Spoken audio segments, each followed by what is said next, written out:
is the Rangers one. And beside him, Charbonnier, who celebrates his birthday today. So not only the Marseillaise might come from the Rangers supporters, but a little celebration of that birthday as well. And what a goalkeeper he's turned out to be. By the way, Alan, the French press, some journalists in the French press were telling me that 90% of the press was supporting his action and walking out of the French squad because he said, this is a very loyal man. He gave his loyalty during the World Cup, helped out enormously, even though he never came off the bench, as it were, and then suddenly he's discarded. Well, I mean, I think if a player had done it in this country, I think they might have a different attitude towards him. He is a very good goalkeeper. He looks good for 45, doesn't he? But actually, I think he's only 32 today. But he's obviously well thought of in France. And when he's come here, nobody really knew who he was, but he has proven that he is a good goalkeeper to replace Andy Gorham. It's nice to see the two players, Jimmy Sanderson, Colin Henry, acting as old failures, just bringing them out there for a day these young lads will never forget. Tremendous reception by both sets of supporters. And the Rangers supporters who, because of success, are asked to pay out handsomely to see a lot of football, have turned up today to support a team that has done a great job, a great commercial job, you might say, for themselves and perhaps as a byproduct for Scottish football with that performance a week. And they're the Airdrie support.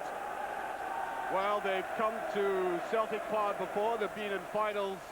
There's a great deal of experience in that side, and Kenny back, of course. And there, Giovanni Van Bronckhorst, I saw playing against Hearts when he was absolutely splendid, as he was the other night, where he is a sound technical player. Big integral part of the team, major part of the team. And there's John Martin. Now, loyalty is sometimes an overused word, but this man, I think, personifies it better than any other professional player. 750 games. He once played for a month for Albion Rovers, which in the Monklands area is almost an act of treachery, but he came back very quickly on that, and he is in goal today. Well, 750 appearances is quite unbelievable, isn't it? Yeah, the Rangers officials there, Dick Advocat of the Rangers subs today. Look at that substitute bench, Al. Terrible, isn't it? They'll be in trouble if they bring any of them on. Exactly. I tell you, good news as well that Arthur Newman's looking to come back. Well, good news for Advocat, certainly. Maybe not so good for Tony Vidmar. Alan McDonald, who's seen it all before, wearing Rangers blue and as manager of Airdrie. And they're the subs there. And off we go into a game, of course, that means so much. Alan McDonald has a splendid CV to show anybody. He's reached 2 Scottish Cup finals and 4 League Cup semi-finals in his time with Airdrie. But there's one significant omission. He's still to record a win against his former club. Free kick.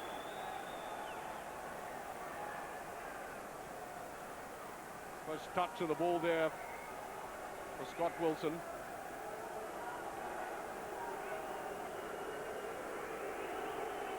Vidmar. One wonders just how long Vidmar is going to last in this Rangers team with Arthur Newman on the bench today.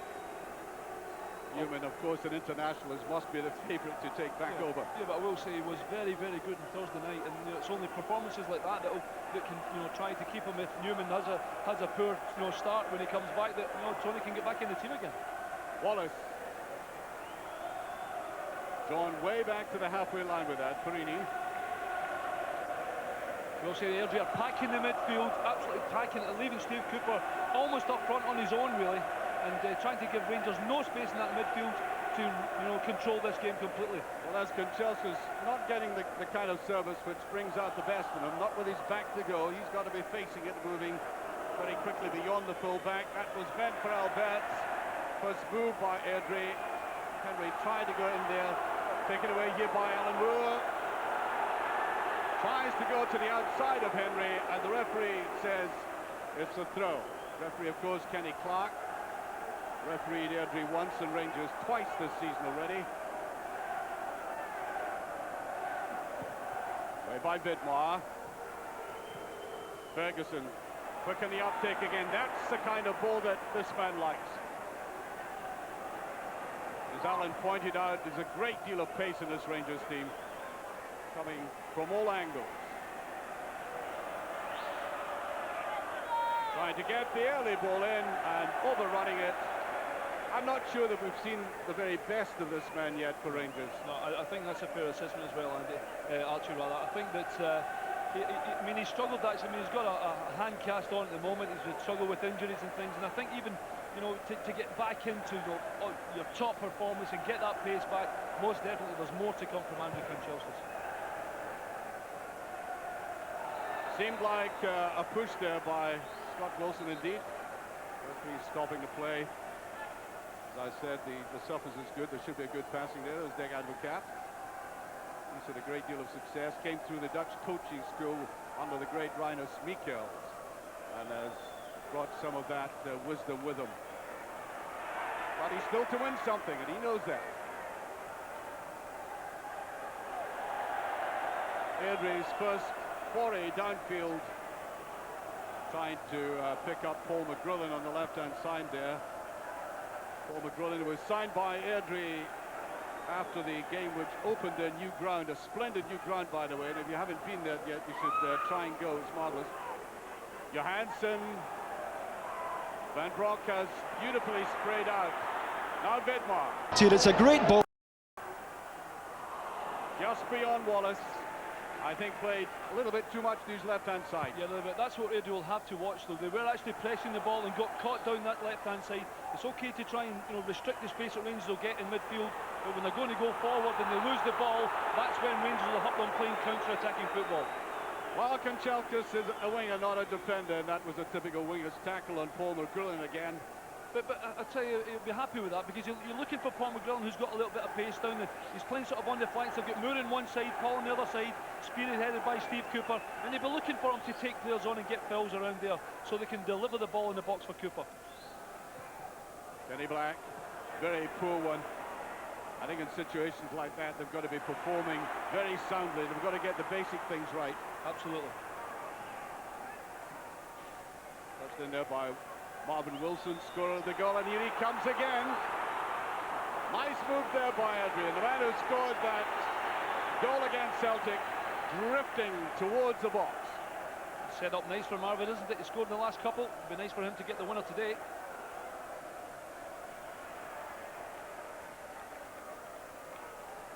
Really slightly fortunate to get away with that. I think Donald speaking to him the other week.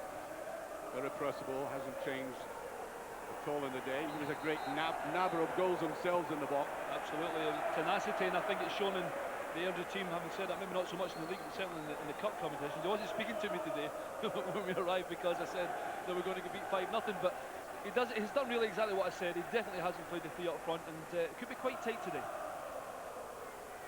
You mean managers treat you like that as well? No, outrageous, isn't it? Now Johansson.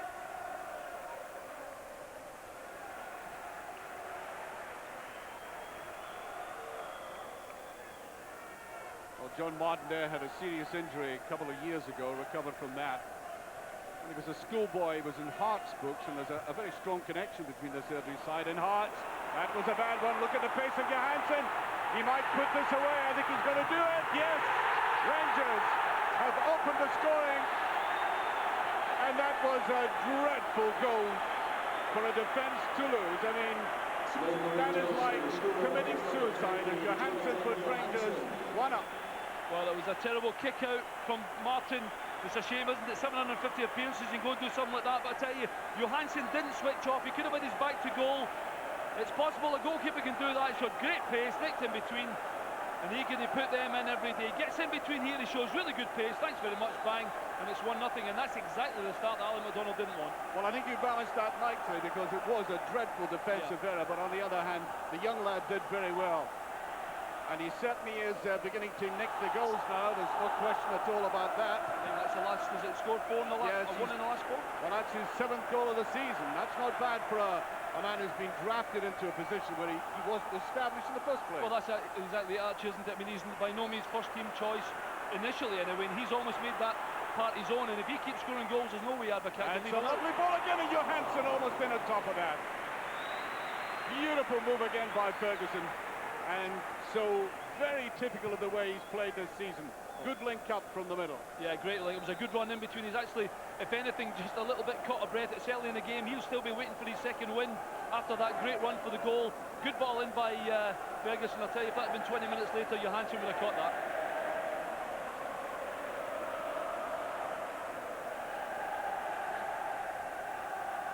Well, can Airdrie come back from that? I think it was stressed before the game that was any goal of any kind.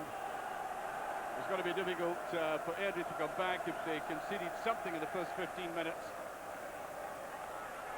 Now they want to fight. Nicely picked up there. Austin McCann came through, and there is Henry. Bobby Wilson not in possession too often, and look at the gap appearing here. Johansson again. He has Wallace in the box. And a sting taken out of that by Jimmy Sanderson. Big German having a go at it again. And you wondered about this big man. I think he has his strengths like the shot when he controls it, as he didn't there. But for a man of his size and height, he loses the ball a lot in the tackle, and he's not all that good in the air. So you'll be happy with that, Archie. No, I think sometimes he can be a bit lazy, and I think he almost does enough. It's that kind of attitude he has.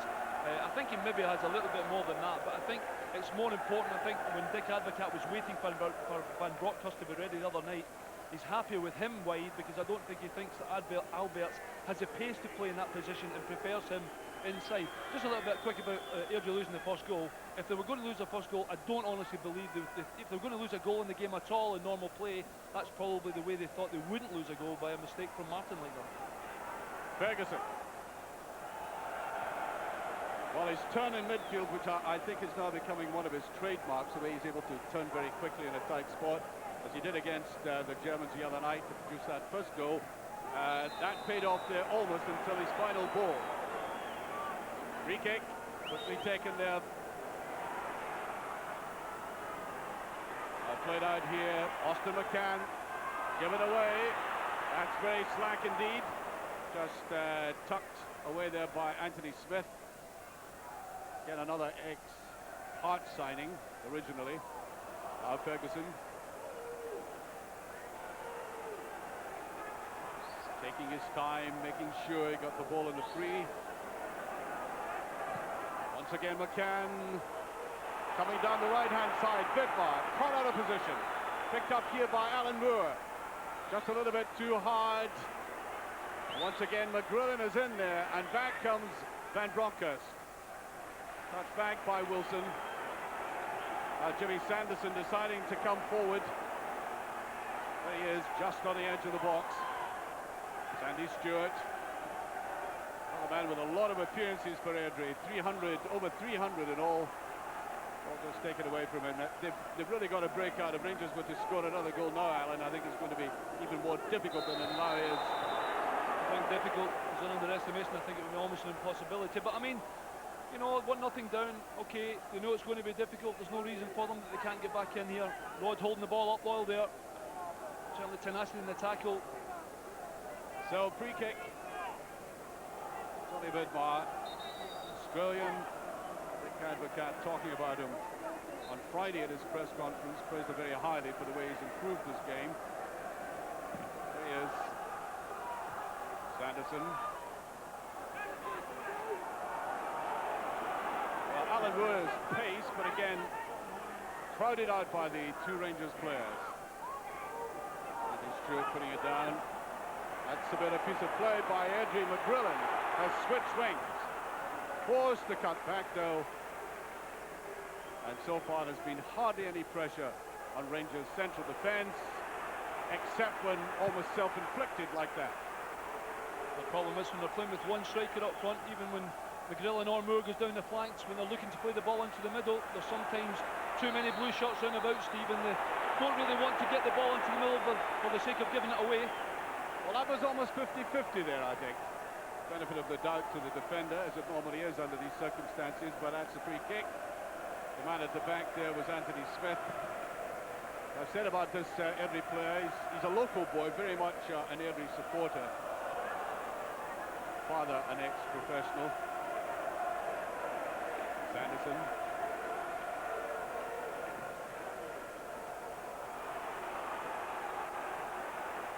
a little bit too slack there. And you wonder if the Rangers support, both here and at home, are sitting back waiting for the proverbial avalanche. But, you know, there are difficult games to come up. They've got to get this one out of the way. And I think even if it were to end 1-0, they'd be reasonably satisfied. Well, I think so. I think the main aim here, and I think it's been proven by Advocat's team. This is the team that had a superb result midweek, and he's wanted the same result to put them into the final of the League Cup. And I think Bobby Robinson hit the head on the nail as well, and we were talking before, the only people that put this competition down are the people that are not in it, and I'm sure that they would swap places right now with Airdrie or Rangers to win the semi-final. Sandy Stewart to take it. Neat little touch across here, and almost coming in there, Austin McCann. That's where they can get, you know, a little bit of success, because Steve Cooper wins a lot of balls in the air. It was a good run by Austin McCann in behind them, and they've got to take a chance there, because Big Steve in the middle, he'll win his fair share of headers there, and they could get a bit of success like that, Airdrie.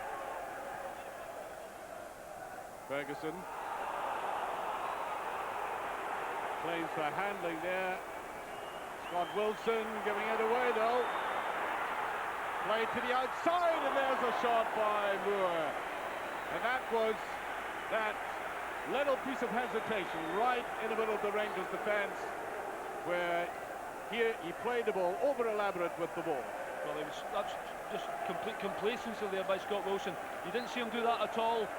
He wants to play, maybe never emptied the show, maybe no movement for him, and Alan Moore's not that far away, really. Different sort of game though. You have to do a different role. I think it just means a little bit too casual now. They're one up and playing against a team from the lower division, and maybe that has affected him, at least temporarily. High one. Wallace did well with that, but nobody behind him. Away by Jack. Alperini. Got a position that Ferguson took up there, very tight, but close down to him. That was Paul McGrillen coming back. Ferguson looking way wide, and I think it crossed his mind to sweep that away out to Vidmar. Look how deep Kanchelskis is.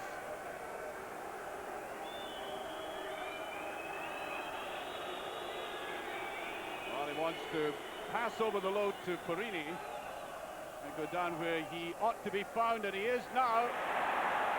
Worked out beautifully from Johansson. Can he cut it back? He can, and away from Van Bronckhorst. Well, that was so obvious. You would have thought the Airdrie defence on the left would have read it, the way that Kanchelskis strolled and then bust into a sprint.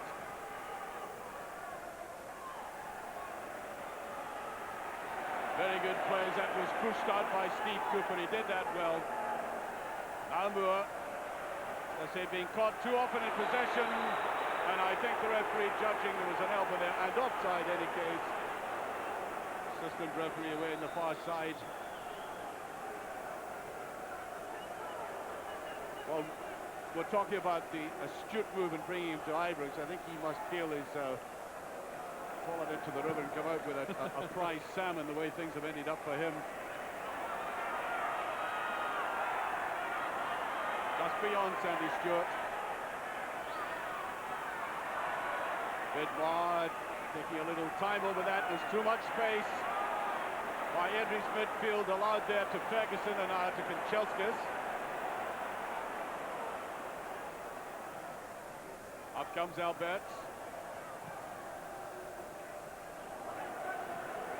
And knocking the ball about, as we expected and anticipated, in exactly the same way as they would play against any opposition. Scott Wilson tries to tuck it there to Wallace, and now the shot by Van Bronckhorst. Well, it almost looked like a kind of slow motion move that time, but well, you see the way he picked it up. He manufactured that well, the Rangers. Good ball in. Rod Wallace held the ball up well from Bronckhorst. I think Rod maybe even tried to play it even more in front of him, but good save by Big Martin Ingalls. You see a good ball by Rod Wallace, and Bronckhorst maybe didn't get everything behind it. Big John had made a good save. Van Bronckhorst, who does all the corner kicks from either side, and that was hit it. Not just with a great deal of slicing it with power. Magnificent corner. Driven, curled, pace. Almost impossible to defend. Back he goes again. aggressive with either foot too. He can swing it in with his right foot as well. As I said, he was a technically very sound player in Martin. Another little touch, another corner kick. And I must say Van Bronckhorst must cover more space than anybody else in running from side to side. Yeah, but when he's thrown in corners like that, and he can do it with both feet, then you wouldn't ask anybody else to take them. It's a good ball in deep. Martin has to come. You see how far out of his goal is just to push it away. Does well, the big man, because Scott Wilson's out at the back post. Takes this left-footed, and it's beyond Colin Henry, taken away by McGrillen. Great deal of experience with Falkirk and Motherwell before he came to I was about to say Broomfield, but Not anymore. Alberts.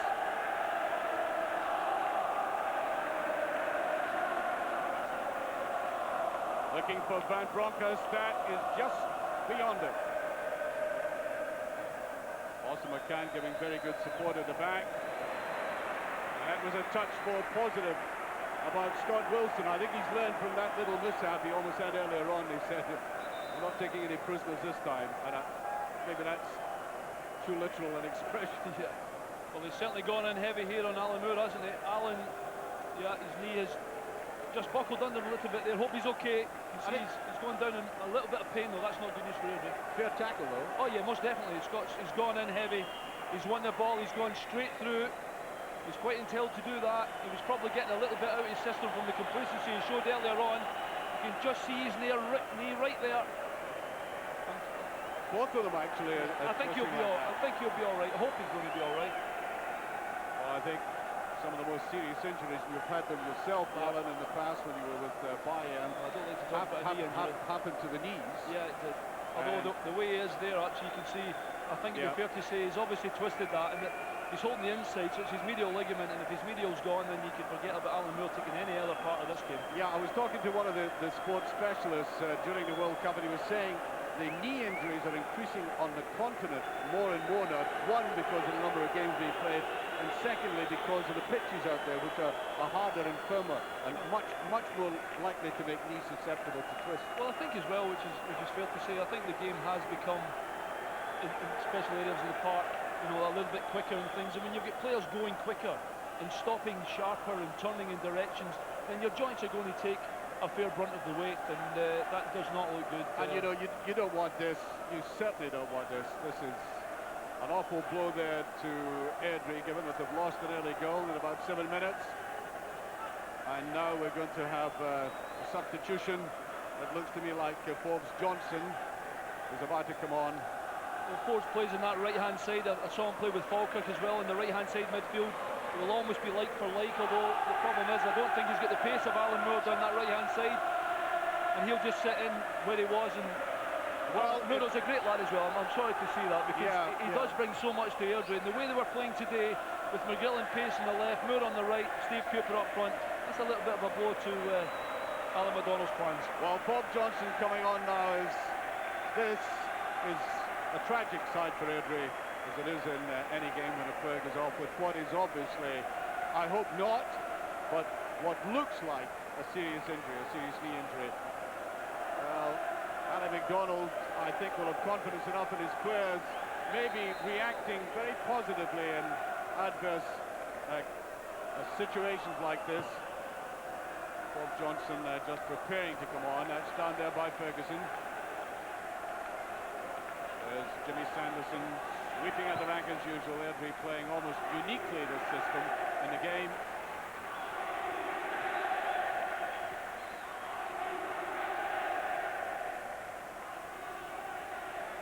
And that just picked up by Ferguson. Kanchelskis can't get there in time. Ferguson does now.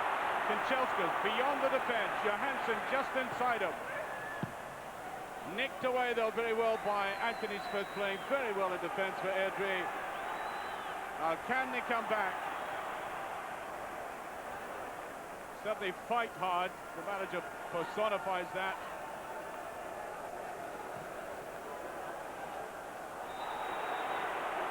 Well, the Airdrie substitute is waiting to come on, but I think Ian Ferguson is also preparing to come on for Rangers. And it's going to be interesting. I think it may be Van Bronckhorst.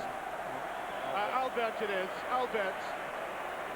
Up comes Alberts. Ian Ferguson comes on, and Alberts simply goes straight up the tunnel.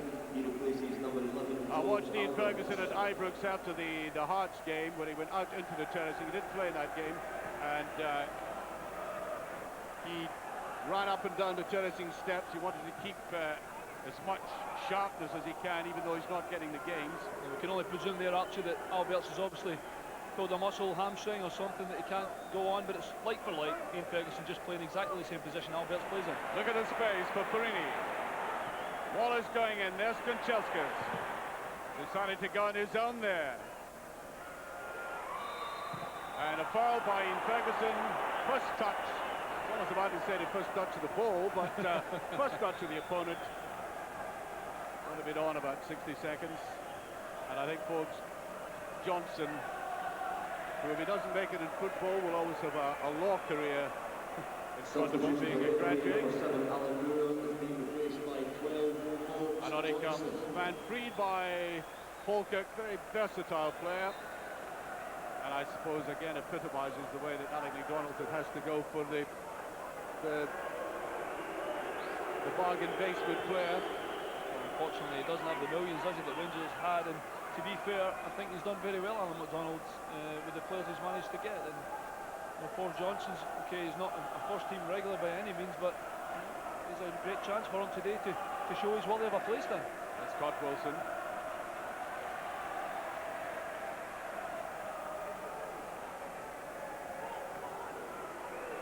Well, Colin Henry's first touch there. Rather let him down, and I'll tell you what, there's absolutely no feeling of inferiority about the Airdrie players when they dig in the way that Paul McGrillen did here. You might be captain of Scotland and Rangers, but I'm not hanging about for you, sort of thing. That's exactly what Paul McGrillen's got to do. You've got to upset them, you've got to put them out of rhythm, shut them down as much as they can, and most of all, let them know you're there. And it's a good challenge by Paul McGrillen there. I'd like to see that from the strikers.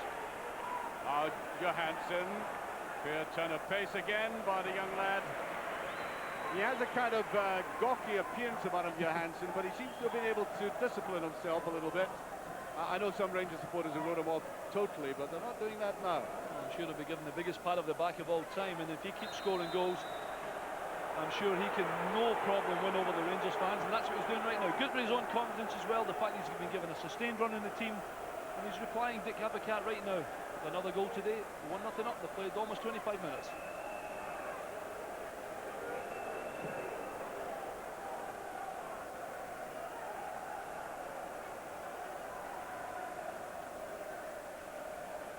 Kanchelskis. Well, a slow, measured build-up by Rangers here on the right.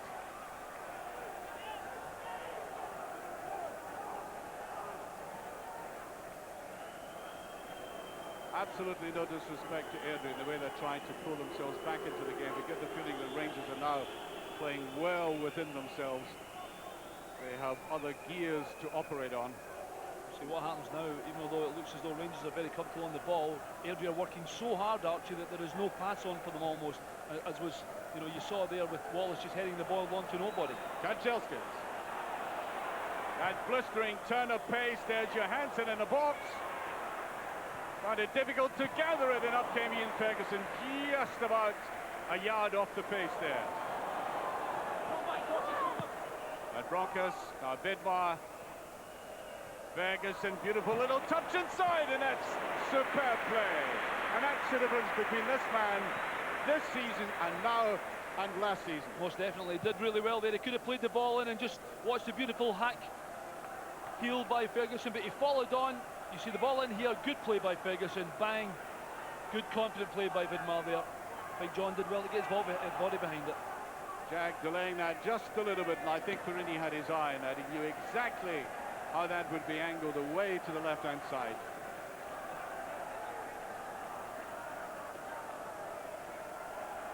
Kanchelskis. One thing about we've seen about Kanchelskis through the years, he doesn't really relish the hard tackle. He likes to keep clear of stern defenders. Well, he beat Vidmar to the jump there that time. Not a bad effort there by Forbes Johnson, in the sense that he got in for it.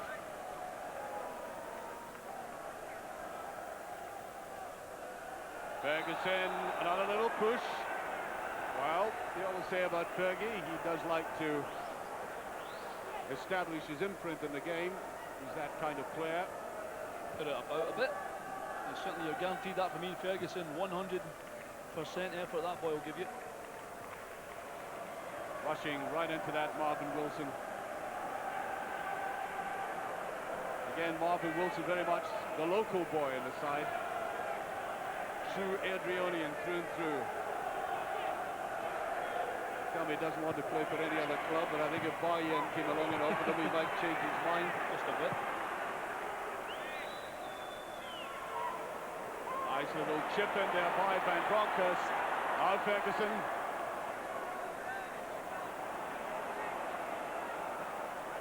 Kanchelskis a little bit puzzled how to end that move. Oh, slackness there. I think Van Bronckhorst might have imagined that Perini was going to take off just that little bit sooner. I'd like to have seen that was a great opportunity for Kanchelskis there to go one-on-one with Austin McCann. Chose to come inside. And I would rather have seen Kanchelskis having a go at him down the line and show us a bit of pace. Perini coming right across the player, but the referee having none of it. A mild protest, I think, by the Airdrie players.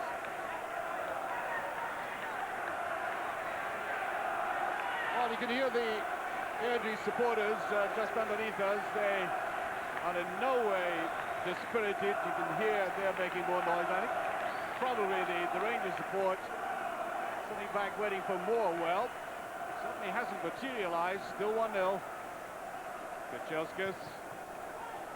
And you've got to pay credit to Airdrie. They've hung in there tenaciously. Haven't bothered the Rangers goal all that much, but they're still there. Only 1 goal margin. Perini.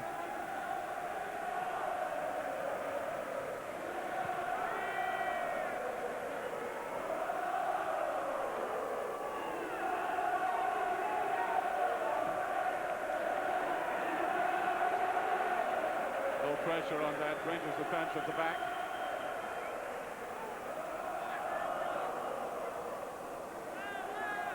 Scott Wilson. Johansson drove it down very well, and that's meant for Kanchelskis, and I think he parted with it just a trifle too early. Black inside, picked up by Wilson.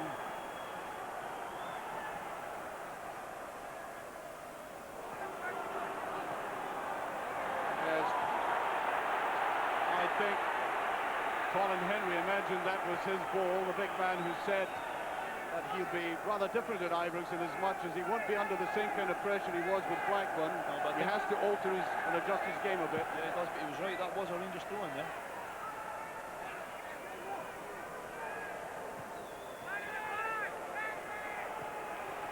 Certainly, Austin McCann and Wilson have been working very hard in midfield without much success. Van Bronckhorst parts with it beautifully now. Kanchelskis. He wants to go himself, and out comes John Martin, the man who turns 40 next Tuesday, narrowing the angle brilliantly. Yeah, well, Van Bronckhorst did really well there. You're expecting this to hit the back of the net. Big John Martin, a great save. Superb ball through by Giovanni Van Bronckhorst. Kanchelskis using his pace, pulls the trigger, but a great save by John Martin. Again, the Dutchman with the corners, a lot of swing in it. And you might have thought that 1 or 2 of the Rangers players in the box, gauging what Van Bronckhorst is now doing, would have been further and deeper for the corner kicks. Could be a coach. It could be a coach. That's it. Every corner kick he's taken from that side has gone deep, curling in, and they're coming in too late. Not only that, they're probably standing in the wrong place, but that's 3 corners now, and they've all gone to the same place, and the guys haven't read that. Kanchelskis off the back of the head this time. Free kick.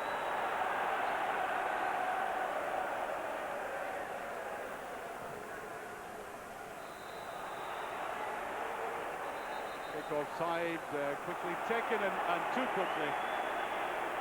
I'll tell you who's very subdued, Kenny Black. I haven't seen too much of Kenny. You know, I was Looking forward to Ian Ferguson now going for a 50-50 ball.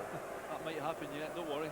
Plenty of time to go. But I think really he's been given the job, obviously looking to see where Barry Ferguson is going to go in that area, and has been chasing shadows a little bit, and he hasn't seen too much possession, Kenny, but working very hard in the midfield to try and stop Rangers doing what they want. There's Johansson, he's onside. He's got eyes in the back of his head.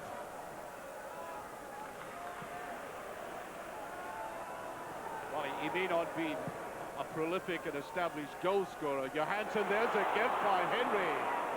And he couldn't expect it. McGrillen was very close on him. Collins gave it there. I need a shout. I can't hear anything. I didn't realise McGrillen was coming in, but Paul, good anticipation there. He is beginning to cut up this Airdrie defence on the left-hand side. And again, it's too strong. And away by John Martin. Ferguson. Well, the Russian international had to come back for that. He was quite clearly going to be in an offside position. Well, you don't see him breaking into smiles all that often. I've watched him through the years when he was with the Dutch national squad and indeed with PSV. The only time I saw him really getting ecstatic was in, you might recall it, in the World Cup when Holland pulled back 2 goals in Brazil and Otto won the game. I think he was quite happy on Thursday night, Archie. Well, you were lucky you were there.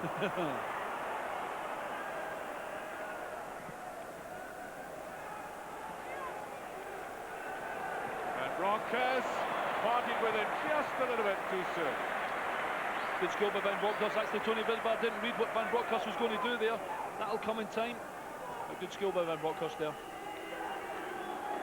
Henry, again, several times he's been caught looking just a little bit casual. Scott Wilson.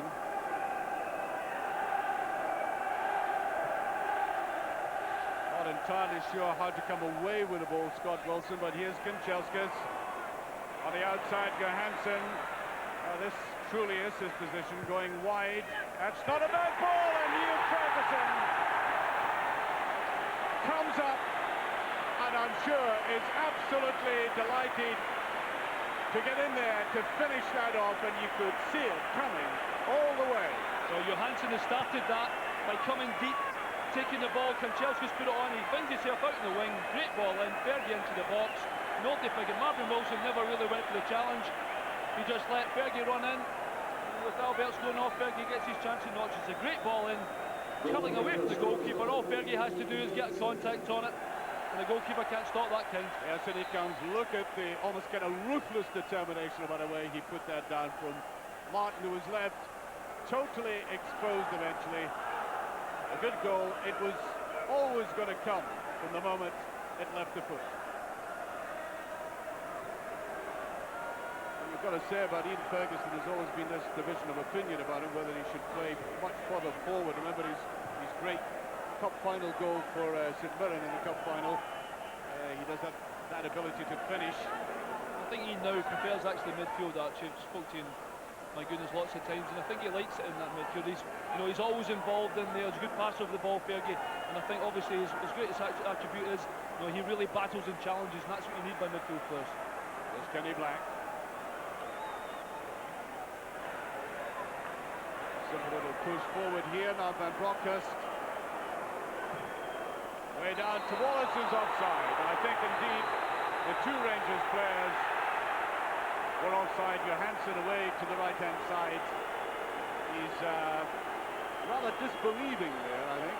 Well, initially I thought I'm quite disbelieving as well. Maybe, but okay, the linesman naturally has a better view than we have. Well, the replay just didn't give us 100% there, but it was a great ball by Bronckhorst, and Danny Wallace and Johansson, they always look to get in behind and will always cause you problems. Well, he's looking for his 10th goal of the season, so I think there's a fair motivation there to get into double figures. Sorry, I said Danny Wallace there already. Actually, it's Rodney. I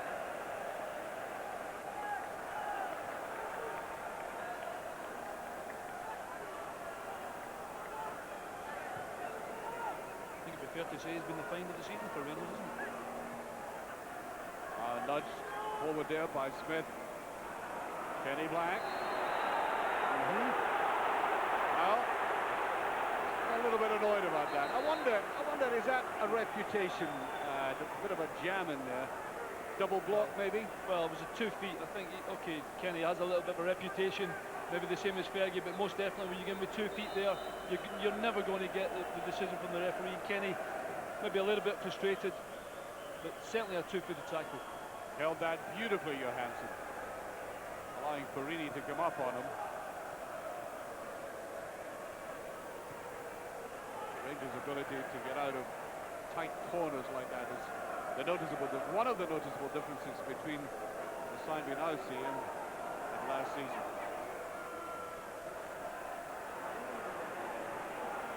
Henry wanted somebody to come towards him, and Charbonnier will be delighted to get a touch of the ball at least.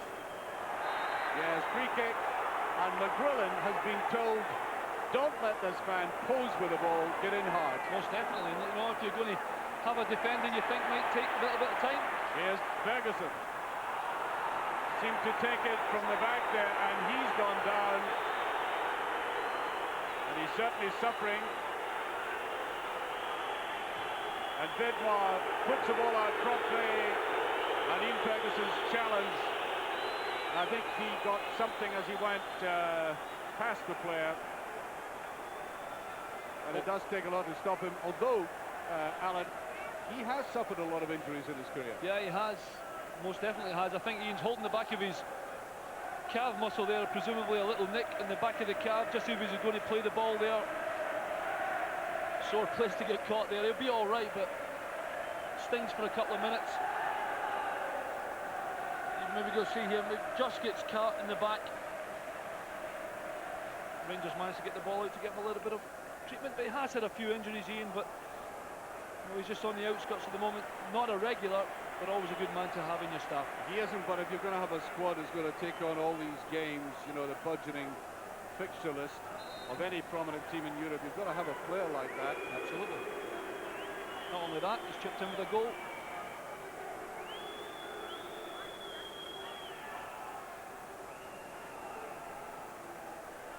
Ferguson, and perhaps not surprisingly, Barry Ferguson has been a little bit subdued. Look at Kenchelskis, he's going to let fly again, and that's a great save. He really did get behind that, and I think the very fact of this man bearing down on you like an express train would have been off-putting, but he stood up to it. Well, that's what you expect from Kenchelskis. He's come deep, turned away, it's a great ball. Just before that, he came deep to take Austin McCann away from there. Great pace and great shot, and another fantastic save by the goalkeeper. Age shove up one of them.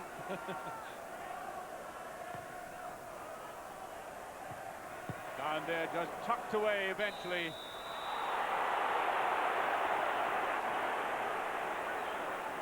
Kenny Clark being nice to Airdrie there. There wasn't much in that, but great save. Just go back to that chance. Great pace by Kenchelskis. And a superb save again. He's done that 2 or 3 times now, John Martin. 750 games.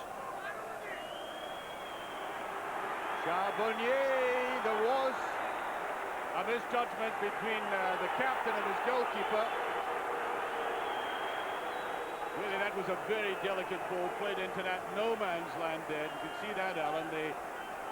Charbonnier thought initially that Henry was going to pick this up. Yeah, I think so, and then I think Henry's actually looking for Charbonnier to come out quicker. Like Steve Cooper doing what he's doing all game so far, keeping them under pressure.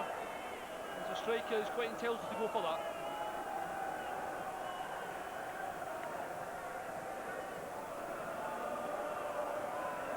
Wilson. Wallace. I think they'll be quite content to go in if it stays the way it is. 2 goals up at this stage, so again I think the brakes are slightly on here, although obviously Colin Henry saw the possibility of that run forward. Well, Dick Advocaat, I know, very good friend of his back in Holland, who was the coach of Ajax. Hans Krij, who has the highest opinion of Advocaat, and I have to say, said to advocate, you know, watching about coming to Scottish football, you know, the old business about is it the right kind of league for you?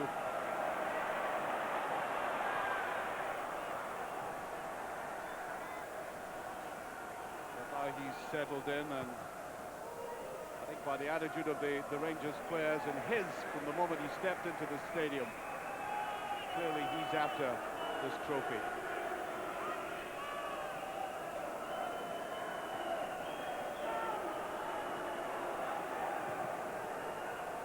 That's a very good ball by Henry. I think the goalkeeper might have judged it, yes. He didn't need to come out all that quickly there. He just waited for it on the edge of the box. Struck down there again by Steve Cooper, who's again rather disappeared out of the game. There's Perini. Charbonnier saw that coming. There's Charbonnier, who had all that much to do in the game, and I think it's always a test of a goalkeeper, Alan, when you know you're a spectator on a rather chilly day and you're called upon to make dramatic saves eventually. You might have that.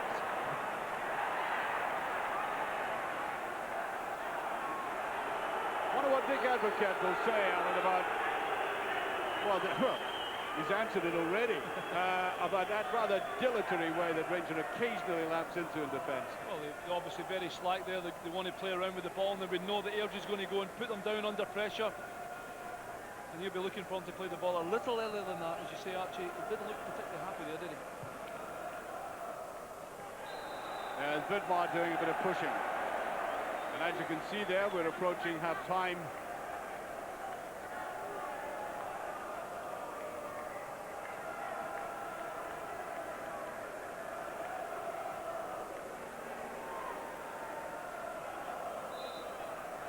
Free kick will be taken by Sandy Stewart, again an ex-Heart signing originally. Kamara played all over. Started off live as a striker. Can he get the shot in? Real shrieks of expectation there from the Airdrie supporters below me here. Getting a glimpse of the Rangers goal.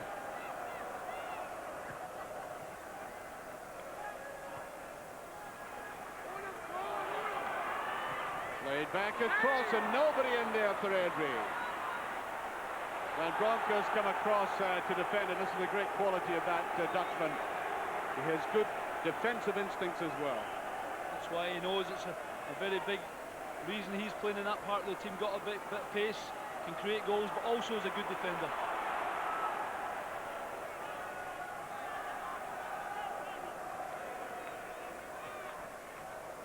We've got 3 minutes stoppage time, by the way, on top of this. Bit of pressure by Airdrie now. Forbes Johnson trying to get it going. Stewart. There's Johnson. Did that well enough. Too many of the moves breaking down just about here. Is this an improvement? McGrillen, that's a very good ball inside. No penalty kick. Ferguson coming across the tracks of the player. And a bit more fiery performance about Airdrie at this stage as we near half-time. And they desperately need a goal before they go in.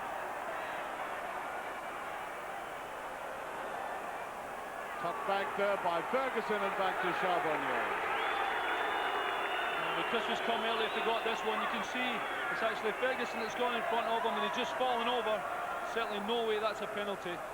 But he'll be encouraged, Alan McDonald, by the finish they've made to this. It's the first time they've really had Rangers penned in and they can't get out. And certainly a little bit more encouragement, but they could have done with a goal there going into half-time.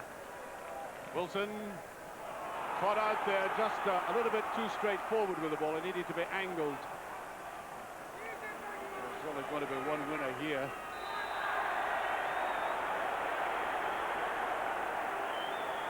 And I think Rangers, it is Rangers' ball in fact, a free kick on the late tackle. I think Colin Henry knew that Paul McGrillen would come in with the shoulder. Remember, he's already done it once in the first half. I think Colin was waiting for him to come in and do exactly the same thing there. And I think the referee knew it as well, and that's why they gave Rangers a free kick in that instance.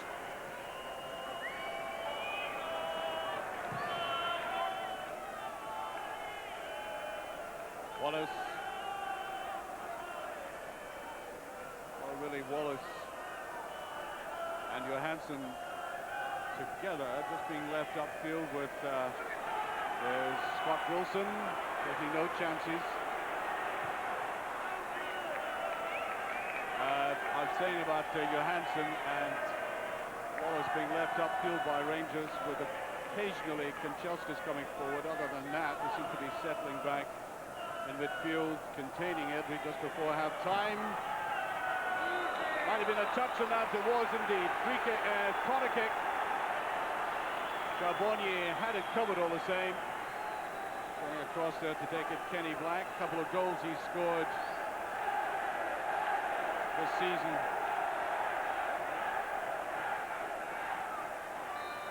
He'll tuck it in with that left foot of his. Bad one though. Well, I think in the old Celtic Park that would have been away down London Road, but not in the new stadium. I think it is anyway. And there goes the half-time whistle, and Rangers, one has to say, comfortably in the lead by 2 goals to 0. I think after that opening goal, that opportunistic goal there by Johansson, they settled into play well within themselves. And then came that second goal, of course, by Ian Ferguson, coming on as a substitute, and delighted, I'm quite sure, to get back in and try to make a case for staying there. And Rangers go in at half-time, as I said, comfortably leading by 2 goals to 0.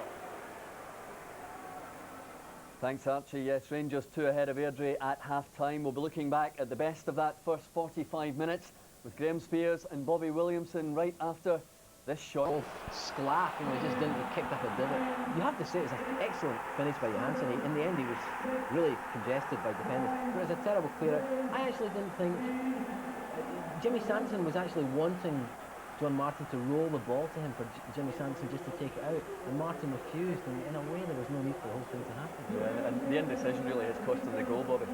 Yeah, it's a shocking start for Airdrie. As I said, it's disappointing for Big John, but the defender's got to be aware. He's got to be goal side, just in case these kind of things happen. And he wasn't, and Jonathan Johansson's ran away from them, and as I said, finished it off tremendously well. Big John's kept him in the game, really. He's had a few good saves, and unfortunately they've conceded a second. And Rangers haven't conceded many goals this season at all, and it's going to be a tall order for Airdrie to get back in it. Shortly after that, Graham, bit of slackness in the Rangers defence, which allowed Alan Moore in to get a shot, and it was a rare effort for Airdrie in front of goal. Yeah, it really was. It was really just a half chance, but at least he got his shot in. But it was one of the few kind of sights at goal Airdrie got. It was a good run by Alan Moore, but he was always leaning away from the ball when he was trying to shoot, so it'd go for the bar. And Bobby, as you said, John Martin did redeem himself later on, particularly this save from Van Bronckhorst, which was quite outstanding. That's right. I don't think Van Bronckhorst has got the connection on it he would have liked. But he's hit the target and he's made Big John save it. And it's bounced right in front of him and he's turned it away for a corner. It could have destroyed his confidence, Graham, but it doesn't seem to have done. Well, that's what I thought. It happened so early in the game, and you thought, gosh, you know, the guy would be filled with nerves, but it was a good save, and he's actually done okay. He's made a couple of saves, and he's recovered from the initial error. Kenny Black's been marking This afternoon, Martin Barry, he's had an exceptional start to the season. And as you say, he's got great awareness, great retouch there. Lovely work, flick there. Bid mass at the target once again. And Kanchelskis, he's seen a lot of the ball, Graham, and when we see this shot coming up here, another good save by John Martin in the Airdrie goal. Yes, I mean, Kanchelskis, after the first 10-minute stage, began to tear down the right, found lots of space. He does have that burst of pace. I mean, I must admit, I still think Rangers paid an inflated fee for Kanchelskis. I don't think he's a £5.5 million winger, but in this game, at this level of play, he really has found lots of space, and he has got a great burst of pace. And they lost Alberts. Ian Ferguson came on, and a dream start from Bobby. He scored the second goal. Yeah, it's great for Fergie. He's had his problems in the past with injuries, but he finished it off well. He's got himself in there. And look, he's just passed the penalty spot and he's guided into the corner now. It's a great finish for Fergie. One of the first things Ferguson did when he came on the pitch was inflict a foul, which was very unlike him. You rarely see Ian Ferguson do that when he first arrived. Gets his tackles on. Made his mark in the game. He's made his mark in the game, and it's 2-0 at half-time. So let's take a quick break before we rejoin. Goals, 5 corners to Airdrie's 1. If I remember rightly, that corner for Airdrie came in first half injury time. Rangers 6 shots on target, including those 2 goals. 1 shot off target. Airdrie have managed 2 shots, both off target. And Bobby, really that is the game. I mean, the thing that Rangers are very good at is, even when you have a lopsided match like this, the better team is always told to match the inferior team physically. And Rangers can do that. Rangers are a very strong physical side, so I can't see Airdrie coming back from this. Okay, well that cheer you heard was not for Graham Spears. It's to signify the fact that the teams are coming back onto the pitch. So let's now rejoin our match commentators, Alan McInally, and first of all, Archie McPherson.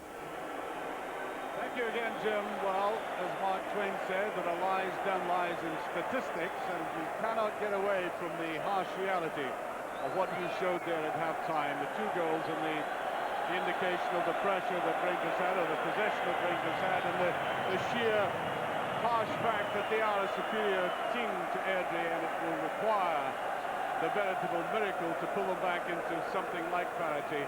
It looks beyond them at this stage, but it's a funny old game, as somebody once said, and I think Alan McInally, we all hope that there's still a great deal of competition in this game, although one suspects as Rangers start the second half, they might want to turn on a little bit of the style. Well, I certainly think, you know, the way they've dominated the game, you know, if you're looking for a real top performance by Rangers, you think they would turn on the style, but I'm sure there's been a few words from Alec McDonald at half-time.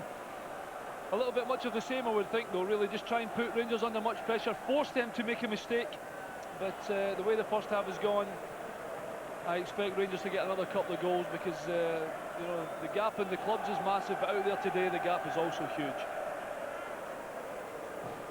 Henry. Tucked away there by Anthony Smith. I said about him very much an Airdrieonian. Started life as a winger, but like everybody else in football nowadays, has to be versatile like that man Johansson. Just touched it back there now. Purini. Kanchelskis tried to go after it, and then the ball goes out of play. That's an interesting point that Graham was making at half-time about Kanchelskis and his transfer value. I suppose Rangers at the end of the day have to say, well, if we can in effect buy or guarantee success in the league, maybe any price is worth paying. Well, I suppose, I mean, £5 million for anybody is a lot of money, but if he's going to bring you pace down that right-hand side, most definitely experience, then I don't agree with Graham, because you're going to have to pay at least £5 million to get someone of that kind of quality. And so far, okay, he's been injured, he hasn't been there all the time, but I wonder if he'll change his mind if he has a solid run of games and a real, you know, he plays a big part in anything Rangers do, and so far today he has, and had not been 2 brilliant saves from John Martin, would have bagged a couple already. Sandy Stewart.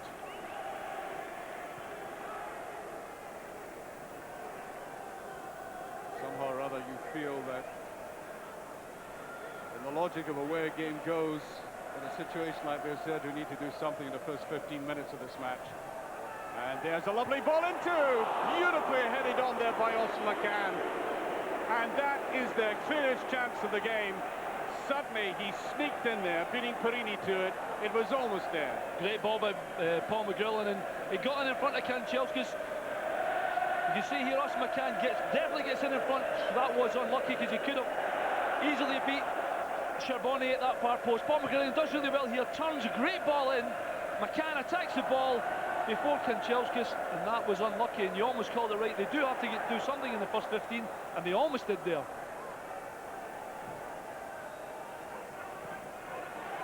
Nicely pulled down there by McCann. Playing in roughly the same kind of position as Van Bronckhorst. Doing a lot of defending and coming forward as we saw there. Oh, it's an awful ending to that move. Now Van Bronckhorst, this could be dangerous. It's 3 against 2. Wallace going on the left-hand side, and the Dutchman delayed that far too long. An element of misunderstanding between himself and Wallace. Picked up by Jimmy Sanderson. Tremendously loyal player. One of Alec McDonald's first signing and coming to Airdrie.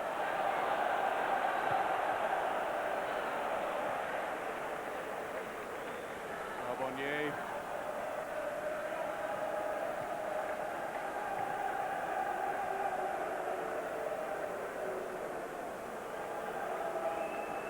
Henry trying that longer ball now. Johansson couldn't quite bring it down, and quite content at this stage to try to miss out midfield and hit the front runners.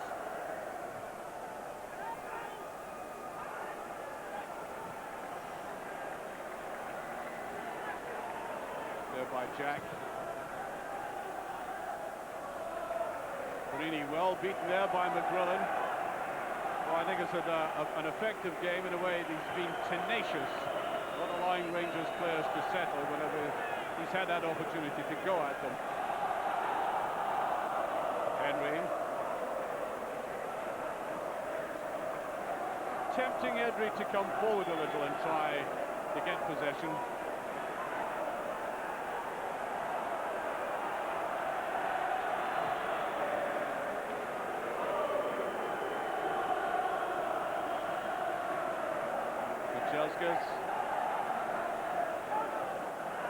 Perini, well, they're getting slack again and given it away, picked up by Cooper, played it just a little bit square, and a good tackle eventually by Vidmar, and Ferguson comes away with it. He held his composure extremely well. Perini, now Johansson, Kanchelskis, an Airdrie player down at the moment as Rangers attack. And very fairly putting the ball out of play.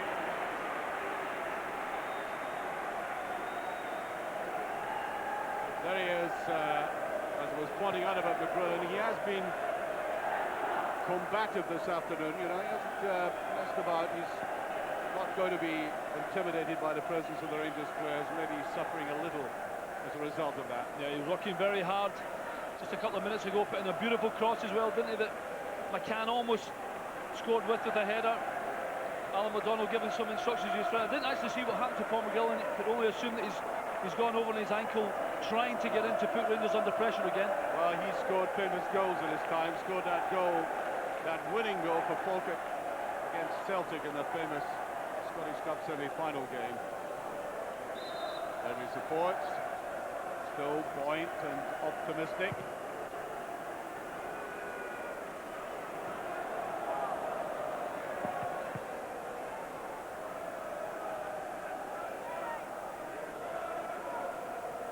Time in the world for Wilson to contemplate the alternatives.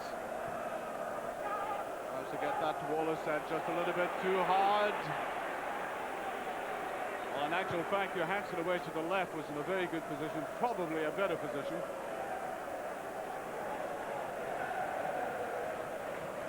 The way the second half has started, Archie, I mean, Rangers have certainly got the foot off the accelerator, and certainly Airdrie started quite well, and if Rangers stay like this, Airdrie will still have chances to get back into the game. They'll have to pick the pace up the way they did initially if they're going to put Airdrie away, because this will just suit Airdrie down to the ground. They will hurry and hassle all this 45 minutes. Well, I remember a cup final that Airdrie played against Rangers, something similar. Rangers scored 2 quick goals. It was a game that was as entertaining as a visit to the dentist, by the way. It was an awful cup final, 92 I think it was. And it followed a pattern in which Rangers decided the game was won early on and gave up after that. And it was far from over because Airdrie scored a late goal and then it became pick the ball anywhere. Get inside to Sanderson, drives it in very well. That's a very good clearance indeed by Wilson with the outside of the foot.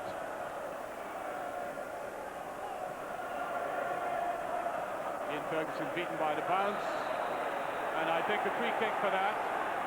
And all credit to Airdrie for the way they're tussling away. They know it's going to be extremely difficult for them.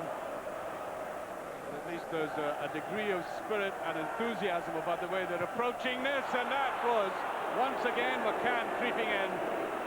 And I don't think the Rangers coach will like this one little bit. I can assure you, it's a decent ball in. You think Steve Cooper's going to get the flick on, and I probably think that's what Austin McCann thought as well. He took the chance to get in though, but the ball came through very quick. He just couldn't control the ball. Good encouraging start to the second half by Airdrie. And they give the impression that all is not lost. That's exactly what this game required to make it competitive. There's Vidmar, neatly touched inside by Wilson, who got to it. On the outside, and Paul McGrillen, a very good run, but caught offside. And there's a little bit more variety about the way they're combining the moves. Well, you've not seen that from Airdrie so far. A lovely ball played through. Paul McGhee actually running right along the line, trying to get in behind Colin Henry. Unfortunately, just the wrong side of him. But most definitely better signs here from Airdrie. They've picked the pace up. And Rangers are far too slack and far too lackadaisical. Ball inside there is taken away by Ferguson. It's Kanchelskis.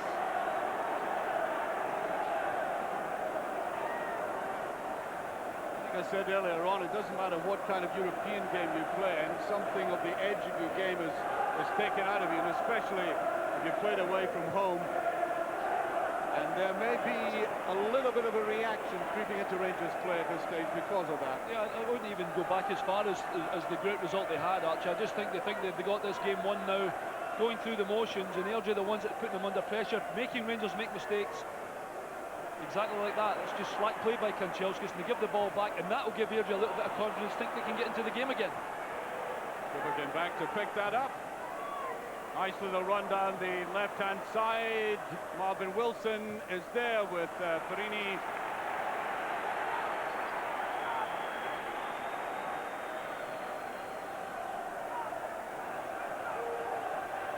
Kanu's had a great start to this half. That's a very good ball in, and Vidmar just heading the ball the way he was looking. Airdrie pulled one back down the way they are playing. They seem buoyant. Much more buoyant than Alec MacDonald is there. This bustling performance is upsetting this Rangers defence. Kenny Black again. Johansson comes back. They've left Wallace up front. That was a free kick, leg tackle there by Barry Ferguson, who has been quiet in this game throughout, almost throughout. He's had one or two lovely little touches, as we saw, but that's not the loveliest of them. No, you certainly want to see him impose himself. He's a beautiful football player, good right and left foot. Just today, hasn't really got a grip of the game, although has showed some lovely touches. But that's for the simple reason, more often than not, he's been shadowed by Black and hasn't managed to be able to do anything. By Ferguson, Vidmar on the run on the outside. Just trundling it over though. As it goes on, you certainly have to imagine that the Airdrie players will gain more and more confidence from this, but there's always the perpetual threat of the pace that Alan was talking about earlier on in the game, and the sudden counter-attack by Rangers, as they showed in Germany. Many of you may have seen their goals on television. Classically that. Free kick though.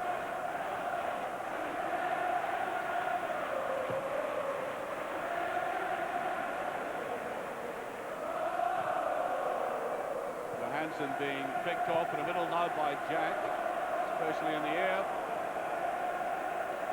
Whereas Johansson needs the right kind of service.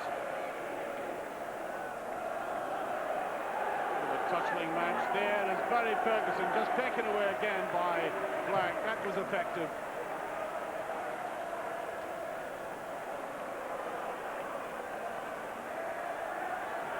Well, John Martin, I think he's been there as long as Airdrie Cross itself. Certainly 750 games, a long time, isn't it? I don't think that will be broken. And apart from his quite wicked mistake to give Rangers the lead, he's had a couple of fantastic saves to keep them in the game, really.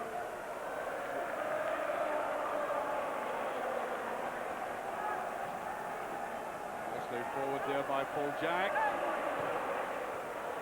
Beyond Kanchelskis, but just a little bit too hard. Yes, I think you're right about that little cameo we saw earlier on with Kanchelskis caught out in defence. He's not really a defensive player at all. He's very much a player in the opponent's half. Here he is, very deep again.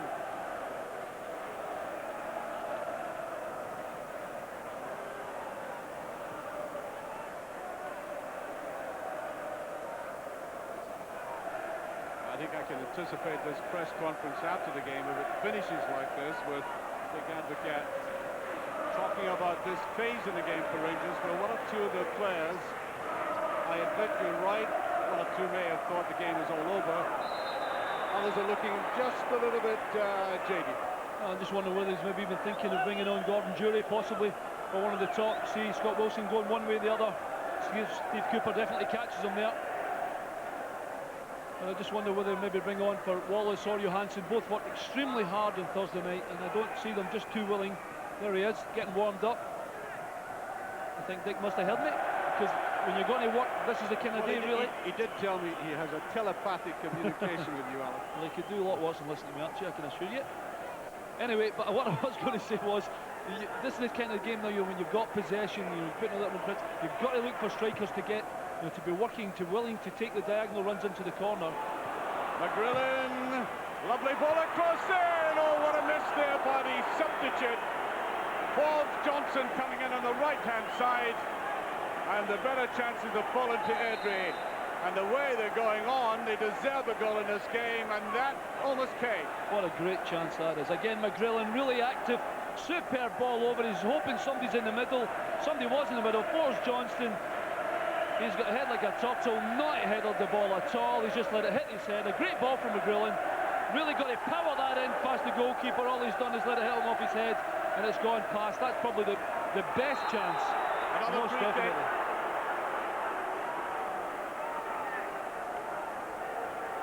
And Airdrie certainly in command at this stage. That's two very good chances they've created for themselves. Distinctly a free kick. Colin Henry. A lot of pushing and jostling going on there. Kanchelskis. That's a beautiful ball forward, and Ferguson on the run to Wallace. This is the counter-attack I think Airdrie had to fear. And it goes, and it's too hard. Wasted ball eventually.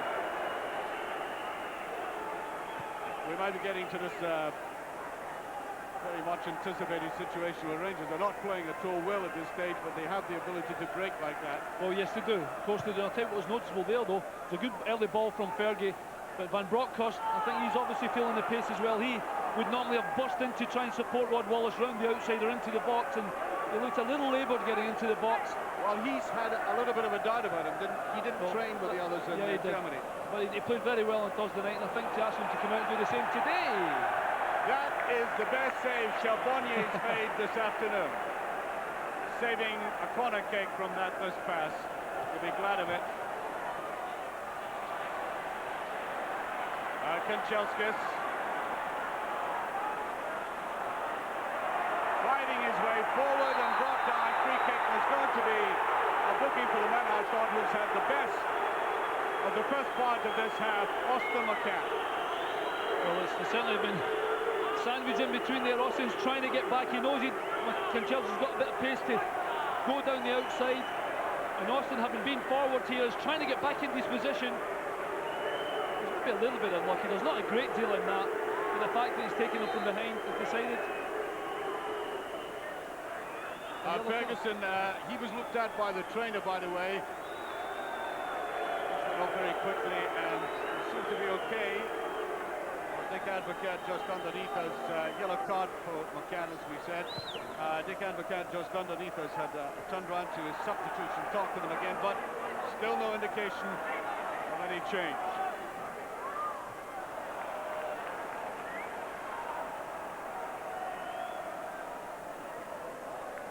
There he is, just behind him, Bert Lingen, great youth coach, with so many successes. Developing potential international players.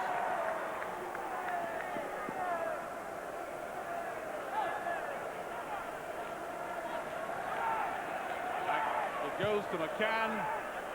Colin Henry. Bit of a clash there with Ferguson coming in. Certainly seen the best of Airdrie in this second half. Ian Ferguson. Perini, and it looks as if Jury is coming on after all. Gordon Jury, who suffered that injury in the European game against PAOK. Terrible tackle which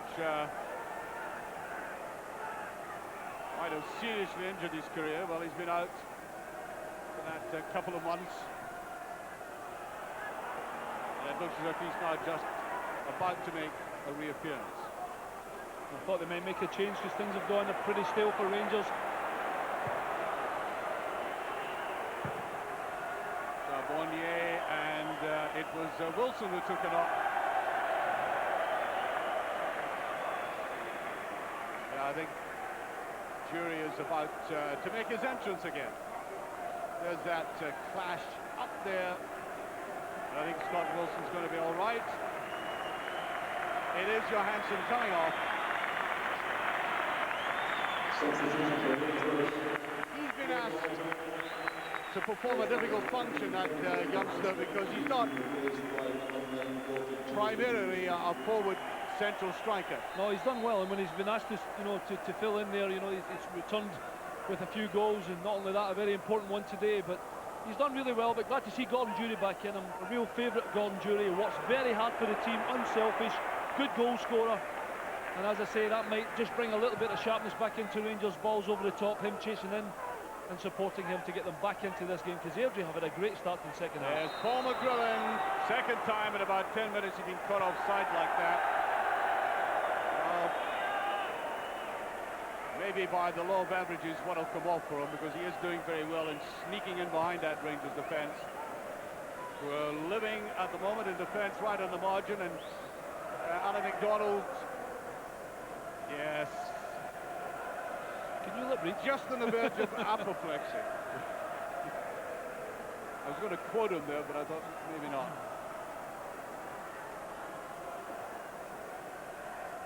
But he's been given renewed hope.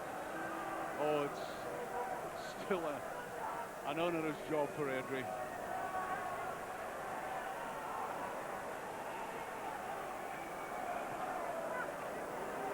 Henry trying to look away across toward Vidmar. I think changed his mind about that. Well, clearly that was going to the defender. I don't think Kanchelskis had any chance of picking that up. Still at it. Accusing somebody of being slightly mental there. I think can get rather angry, Alec. Up and under, look at Rod Wallace, left all on his own there. Wilson, cleverly back with the head. And the two Rangers players were coming back there. Should emphasise the fact that a player coming back is usually given the benefit of the doubt. Here's Wallace sneaking in there towards Gordon Jury. Oh, and he was in very heavily. And that was a mistiming, and I thought he was going to get in here still. Well, that I think ought to be a booking. Well, he certainly caught him, hasn't he? I'll tell you, I'm going to give full marks to Big John Martin here, because Gordon Jury's definitely caught him, and Big John's jumped straight up, shaking the hands. You see, you need to be daft to be a goalkeeper, but the big man certainly did Gordon Jury a favour there, because he could have really played on that. I think that was eminently sensible, putting your body in front of a boot.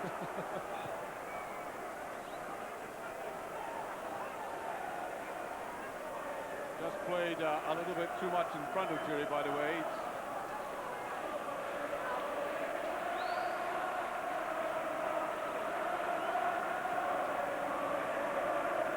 Black's there, so Sanderson easily away now. Ferguson taking no chances, not waiting for Kanchelskis to come out. Could be Henry's ball again. Ferguson. Well, they can't put any cohesive movements together at the moment, Rangers.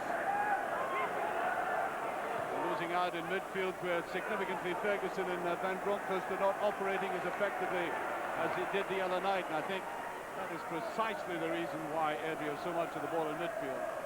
Another reason is Rangers can't keep the ball. I mean, they're giving possession back to Airdrie all the time.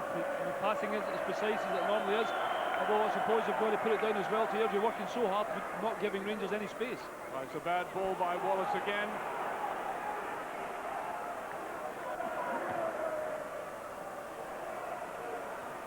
Should be picked up by Wilson. Charbonnier at the back. Well, this man earned more from his paintings, his oil paintings, when he was with Auxerre 10 years ago than he did actually playing football. Looking at the Rembrandt of Scottish football, I suppose. There's no oil paintings out there, I can assure you.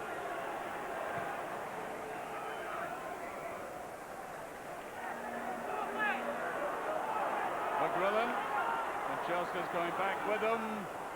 Oh, that luckily came off the heel of Perini there. Now Wilson. There's no offside, and away goes Jury. He's got Wallace inside him. He's hit it too far ahead. And you could see he had overstretched himself.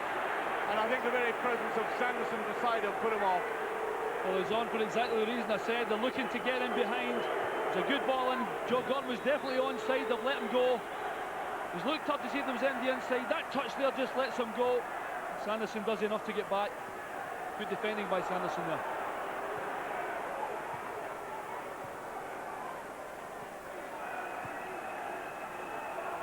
Denmark. And Broncos pushed right off the ball, and he does look tired. No question at all about that. I don't think he's taken the foot off the accelerator. I think he's run out of gas. No, I said the last time, remember I said that when he looked to get in the box, and that's his game when the ball's played out to Wallace here, to get into that box of support, and he looked pretty laboured. I've got to say I'm not surprised. He's played well in the first half, put a lot of effort in Thursday, and he's really been a spectator in the start of the second half. Referee webbing play on McGrillen, and well read there by Colin Henry. And a little touch, but not of any note. Bob Johnson again rising to that. But ahead of that with a little bit of conviction, as he did the first chance, then the score would have been 2-1. So just about 19 minutes of the game remaining. They need to go, though.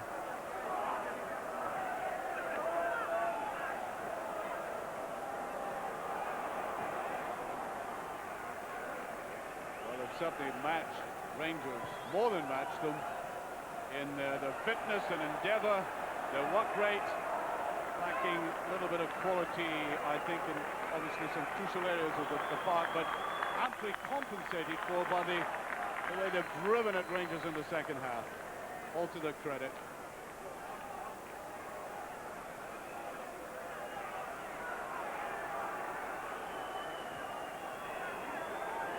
Kanchelska's not the best pass to take for a player like Kanchelska's of all people. Well, it's pinged to him there, it's right on the line. He's coming back to try and keep it in play. Almost impossible. Another chance for Airdrie to get the ball onto big Stevie Cooper's head, get the runners off round about him.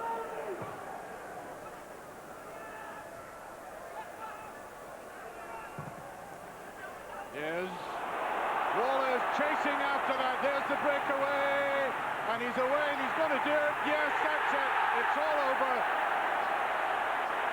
Rod Wallace, and you felt all along, even though Rangers were going through a very dull phase indeed, they had that ability to do that, and Rod Wallace scores his 10th goal of the season. Yeah, he did well there, Rod Wallace. All it is a hump away into safety from Colin Henry. But once Rod Wallace is on the ball, he shows great composure, great control. You see your eye on the ball, goalkeeper, good control, finishes nice with his left foot. Unfortunately, defenders can't do anything about it. And all of a sudden, when Rangers are going to do a tricky time, Archie, they get a little break like that. Got to be said, great skill from Wallace. 3-0, and it's safe to say, Rangers are going to be in the final.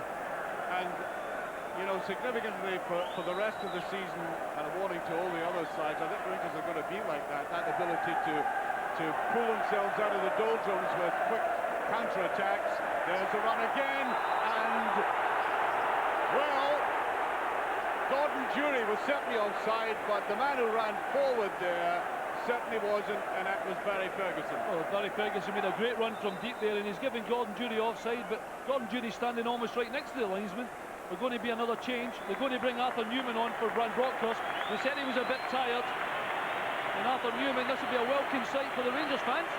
So Arthur Newman, the man who played so well for Holland in the World Cup, certainly was sent off in that game against Argentina, but apart from that, that might have scored, but apart from that, He played right through the competition at the highest standard, and Rangers add a touch of class to their defence now. And there, shot by McGrillen, off balance. And a feeling of despondency there must be amongst the Airdrie players, having put out all that much effort, and then be seeing a breakaway with Rangers having done hardly anything in that second half yet. That, I think, now invulnerable lead. Yeah, I think so, actually. I mean, they had played so well. They had a couple of half chances, then a very, very good chance from the header. They didn't manage to get it. And you've got a little bit of possession like that against Rangers, you're going to have to make them pay. But unfortunately, it just shows you they're all looking at the ball. Henry clears the ball long, they're caught sleeping at the back, and Rod Wallace makes them pay. And 3-0 now, I would think. I would be very, very surprised indeed if Airdrie can come back from this. Well, that certainly perked Rangers up, there's no doubt about that. Arthur Newman away down the left-hand side. He might be going after this one. Ferguson just keeping the ball in play. There's Jury. Fighting back hard for it, and a bit too hard.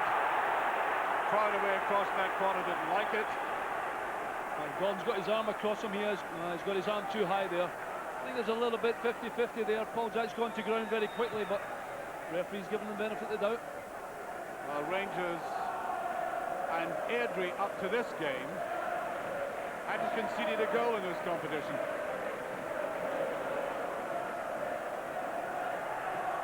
Certainly Airdrie can hold their head up high, even though, you know, they're massively outclassed today. I think the route to this semi-final has been quite magnificent, but I think the order they had today with a Rangers team absolutely flying was tall enough. But I think the gap has just been showed what it is today between the top of the division and into the first division.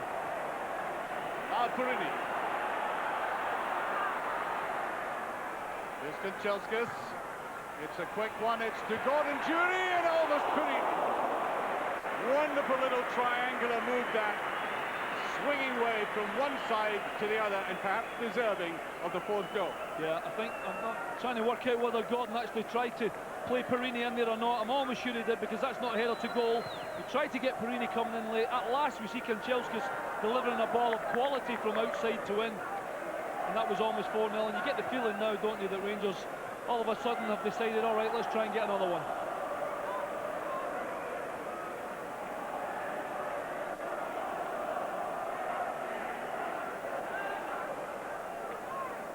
Jury.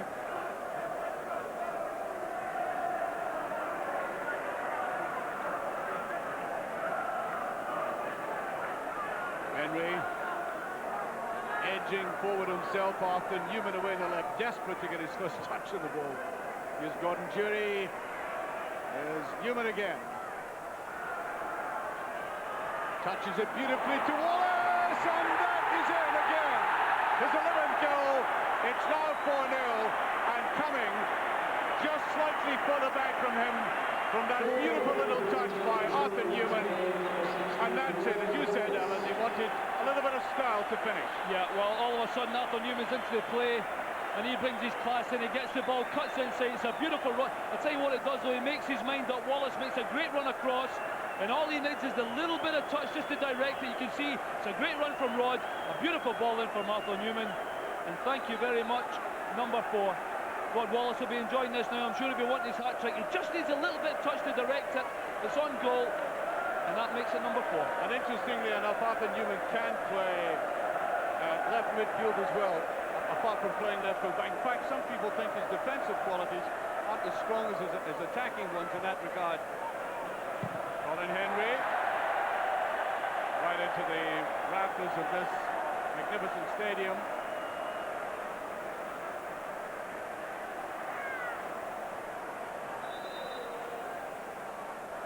Say something actually as well, even though they're, you know, well on top, Rangers, and Arthur Newman's been out and he's been introduced today, even just being involved in that little goal, that'll do his confidence no word of good, and he's back, isn't he? I'm sure Dick Advocat's very pleased about that. You wonder what Tony Wiedma, who's standing very near him in the penalty area at the moment, is thinking about all this. Keep your eye on Wiedma in case he tackles Newman, actually, will you? Very frustrating this. He's done well today as well, yeah. Paul McGrillen, he really has. has. He's worked so hard for Airdrie today, and unfortunately hasn't got really much success out of it, but he's put 2 great balls in for 2 headers that they had chances with. Kenny Black again. High in the air by Sandy Stewart, couldn't really get hold of that at all. And you know, taking this League Cup into consideration, the internationals that players get involved in as the crowd are beginning to celebrate, I don't think prematurely.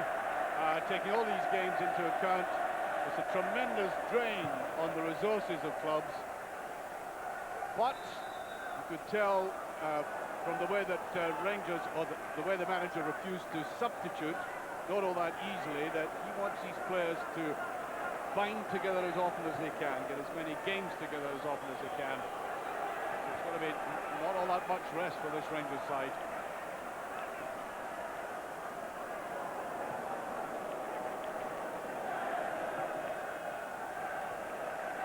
Whitmore neatly out.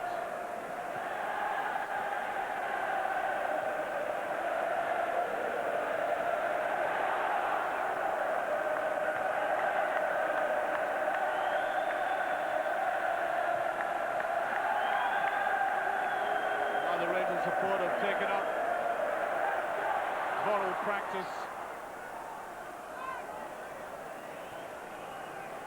They weren't so tuneful about 20 minutes ago. No, they weren't. That's because Airdrie had done so well, but you know, they certainly, I said they were maybe looking to get another one. They get a little big, Rangers, it must be said, for the 3rd goal, but all of a sudden they seem to drop for it again, don't they?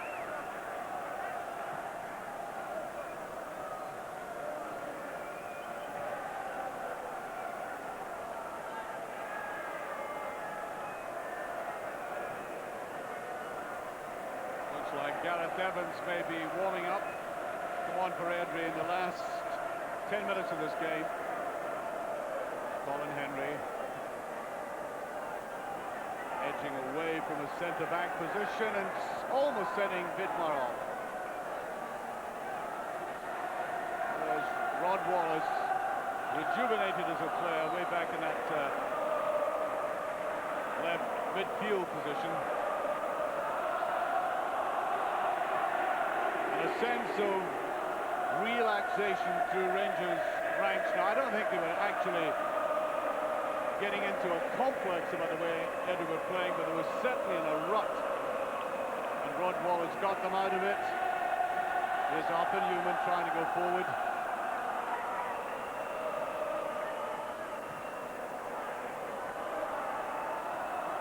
May well be that Rangers might consider giving Newman a run with Vidmar behind him if Van Bronckhorst is suffering. They play that very important game against Motherwell on Wednesday. Well, we just wait and see how Van Bronckhorst is. I think Airdrie are going to make that substitution now.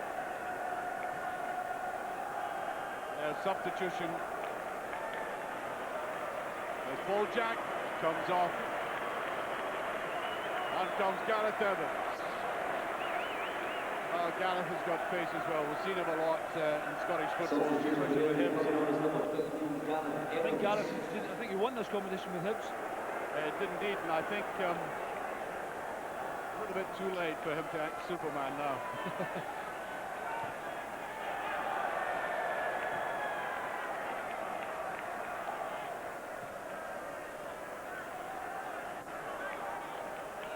There he is. Scored many a good goal in his day. Gareth Evans, that's away. Gordon Jury running for it. Comes back to Purini. There's Wallace spreading out, but Purini deciding to go across the field.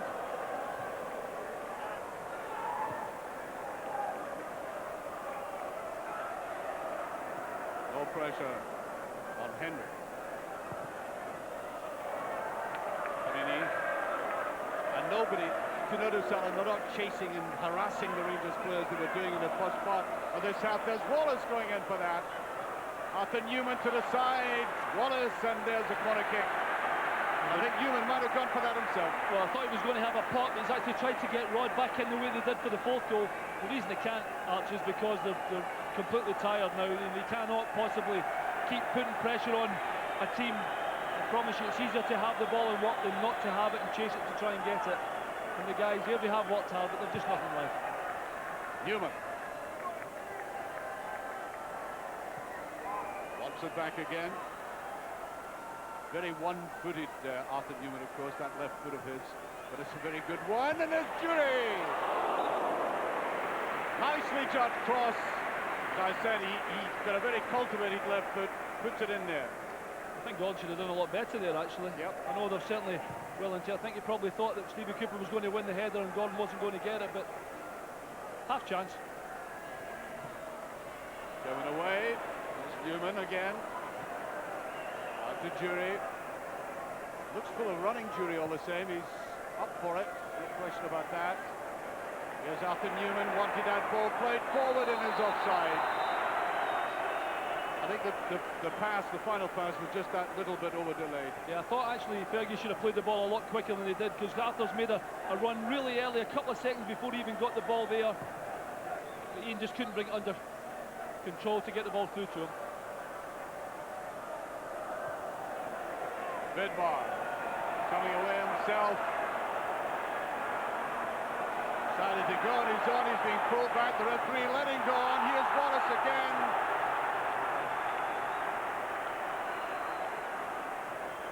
Well, the referee distinctly played advantage there. And I think it was a good decision. I mean, he did give Wallace the opportunity to pick it up. I think even the referee thought that Wallace was going to be in a better position, but Danny's touch is beautiful pass there. Vidmar in there. Well, Gordon Jury wanted a little bit more elevation than that.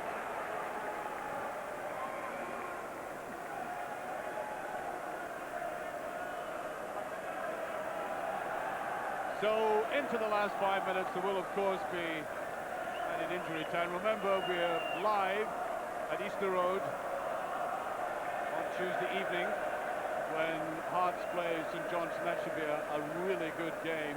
I watched St Johnstone yesterday, as Bobby knows, and they played very well, as Bobby Williamson gratefully admitted after the game. So that, I think, is going to be an excellent game live on Scottish on Tuesday. And the winners will play Rangers in the final, which again is live. And that's a free kick.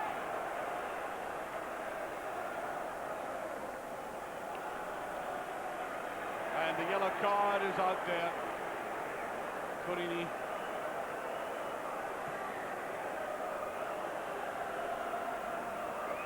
Just getting it right in the back of the calf muscle. Well, you know, I'd like to see a club like Airdrie in an enlarged Premier Division. You know, we've got a marvellous little stadium up there. I think our league is far too tight, and we've got to incorporate these clubs now with all the investment they've put in to the game. Well, I think they're now ready for it. Airdrie, aren't they? They have a new stadium. They have some very good players. There's no question that, you know, they could. I don't know against Rangers and the bigger clubs, but Celtic obviously in that one to hold their own. But they would certainly be a very difficult team to beat week in, week out, Airdrie. Never mind in the cup. Kanchelskis probably down the right-hand side.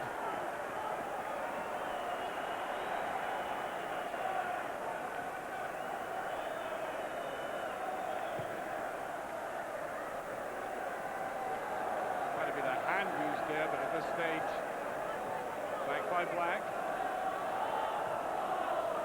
Off Kanchelskis. And so it goes on. This competition has quite clearly been appraised by the Rangers management as important enough to take on this Airdrie team, put them away very early on, then get just a little bit too casual, and again combined with showing signs, I think, of the tremendous task that they were faced with in Germany, and all of that made it possible for an Airdrie comeback. There he is, the little general they call him now. It's a nice touch of humour, this man, as well.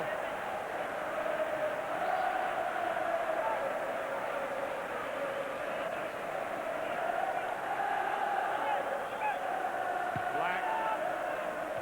Play by Purini. Gordon Jury should pick it up and does. He's got support by Wallace. Way in the left-hand side. There he is. Jury thundering through the middle for this. He's going to put it away. That was a glorious goal, set up and finished by Gordon Jury, and a man coming back from injury cannot do it in a more accomplished way than that. Couldn't be more happy for Gordon Jury. Really good pal of mine. He's had a real bad injury. He made the goal. Actually good work by Rod Wallace, giving a bit of weight. A fantastic ball inside. Now all Gordon has to do is direct it into the net. And it's number 5. Good ball out there. You can see Rod. You can just see Gordon on the side of the picture. Just comes in now, busting a gut to get in there. Great ball. 5-0. Sorry, Alex, I got it right.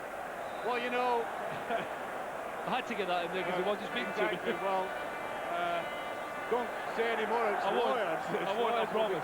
No, with. tongue-in-cheek, naturally. I mean, Yeah. I don't want Airdrie to beat 5-0. I just thought that the gap was going to be awfully big.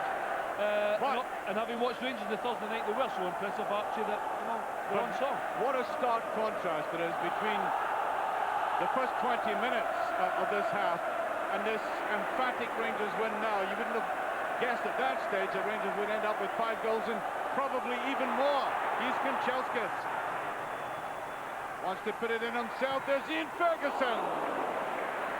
And now you get the sensation, perhaps sadly, that Airdrie defensive rank in the latter part of midfield is beginning to crumble. Well, yeah, they've had to work very hard. Of course they have. But you're right, Archie, for a long time in the game, Airdrie had the best part of the second half.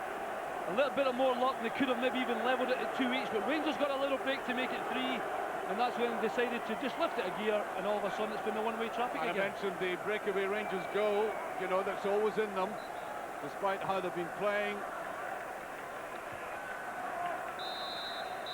And the final whistle goes, it's all over, 5-0. And I think these Rangers supporters, who were largely quiet in the first 20 minutes of the second half, have seen something of the great quality of this Rangers side. They had that period when they seemed to go into the doldrums and then came through it with classic counter-attacking, an emphatic victory eventually, and the sad side of the Airdrie players in contrast to Arthur Newman there, who must be absolutely delighted with the way he's come through, producing delightful little touch for the goal and showing confidence. There he is, the Dutch international.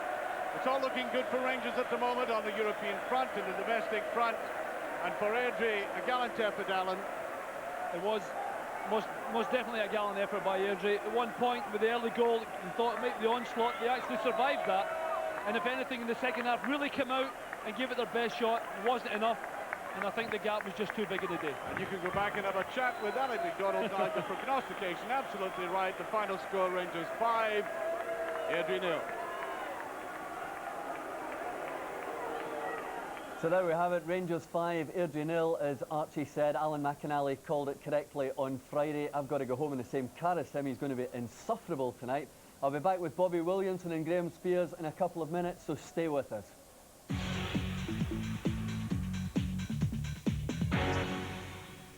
With the exception of us maybe making a mistake, Lionel didn't have a save to make, so it was important that we kept a clean sheet and we tried to play. You know, we didn't just want to lump the ball forward, and I know it's the fans will be patient sometimes, but I think today they witnessed at least the way we tried to play the game. And there was quite a few quality goals there. Yeah, some great goals. I don't know who will be trying to claim the best one in there, but it's important that we win and we win in style.